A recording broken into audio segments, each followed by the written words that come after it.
Dans le reste de l'actualité, la France demande une réunion d'urgence du Conseil de sécurité de l'ONU sur le Liban. C'est donc le chef de la diplomatie française qui en a fait la demande. Israël qui s'est emparé de Beaufort, une forteresse emblématique. On fait le point avec Julia Courtois. Des échos de tirs d'artillerie, une épaisse colonne de fumée et au sommet de cette forteresse, le drapeau israélien hissé comme étendard. Après avoir franchi le fleuve Litanie vendredi, l'armée israélienne s'empare de ce lieu stratégique, la forteresse de Beaufort, perchée à 700 mètres d'altitude. J'ai ordonné à Tsahal d'élargir les opérations au Liban et désormais mes instructions sont d'approfondir et d'étendre notre contrôle des lieux qui étaient sous le contrôle du Hezbollah. La prise de Beaufort est une étape décisive, un tournant majeur dans la politique que nous menons.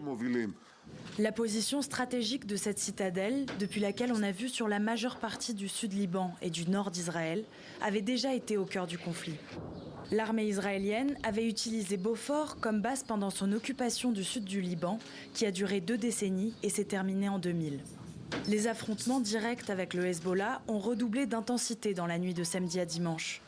Comme prolongement de l'opération de Beaufort, l'armée israélienne a ordonné l'évacuation immédiate de tous les habitants qui vivent au sud du fleuve Zahrani. Israël doit comprendre qu'une politique de la terre brûlée, le châtiment collectif et la destruction de villages et de localités ne garantiront ni sécurité ni stabilité.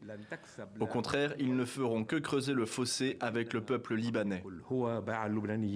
Israël appelle les Libanais à respecter cette nouvelle ligne d'occupation, située désormais à 40 km au nord de la frontière avec Israël.